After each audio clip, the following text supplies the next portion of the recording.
Hello my YouTube lovely family.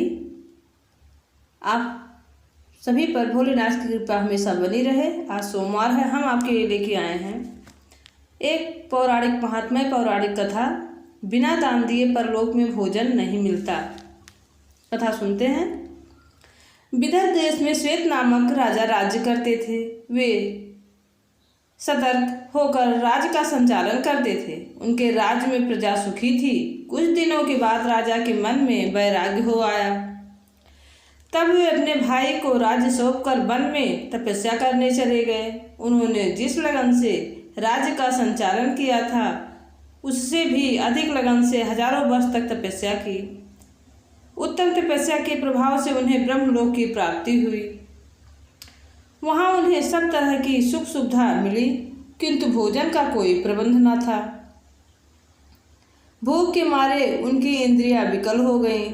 उन्होंने ब्रह्मा जी से पूछा, यह लोग भूख प्यास से रहित माना जाता है, और फिर किस कर्म के विपाक से मैं भूख से सतत पीड़ित रह रहा हूँ? ब्रह्मा जी ने कहा, मृतलोक में तुमने सब कुछ दान नहीं किया, किसी को कुछ खिलाया नहीं। वहाँ बिना कुछ दान किए दिए परलोक में खाने को नहीं मिलता। भोजन से तुमने केवल अपने शरीर को पाला है, इसलिए उसी मुर्दे शरीर को वहाँ से जाकर खाना पड़ेगा। इसके अतिरिक्त तुम्हारे भोजन का और कोई मार्ग नहीं है। तुम्हारा वह सब 100 अक्षय बना रहेगा। 100 वर्ष तक महर्षि अगस्त तुम्हारा उद्धार करेंगे। ठीक 100 वर्ष बाद दैव योग से महर्षि अगस्त 100 योजन वाले उस विशाल वन में जा पहुँचे, जहाँ जंगल बिल्कुल सुनसान था। वहाँ ना कोई पशु था, ना पक्षी। उस वन के मध्य में 4 कोस लंबी एक झील थी। अगस्त जी को उसमें एक मुर्दा दिख पड़ा। उसे देखकर महर्षि सोचने लगे कि यह किसका शव है, यह कैसे मर गया। इसी बीच आकाश में एक अद्भुत विमान उतरा। उस विमान से एक दिव्य पुरुष निकला। वह झील में स्नान कर उस शव का मांस खाने लगा। भरपेट मांस खाकर वह सरोवर में उतरा और उसकी छटा निहार कर फिर स्वर्ग की ओर जाने लगा। महर्षि अगस्त ने पूछा, देखने में तो तुम देवता मालूम पड़ते हो, किंतु तुम्हारा यह आहार बहुत ही घृणित है।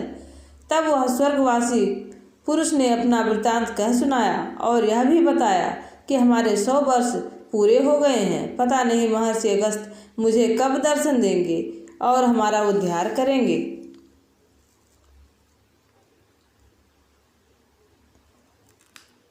अगस्त जी ने कहा, महाभाग, मैं ही अगस्त हूँ, बताओ तुम्हारा क्या उपकार करूँ? तब उन्होंने कहा, मैं अपने उद्धार के लिए आपको एक अलौकिक आभूषण भेंट करता हूँ। इसे आप स्वीकार कर मेरा उद्धार करें। निर्लोभ महर्षि ने उनके उद्धार के लिए उन आभूषणों को स्वीकार कर लिया।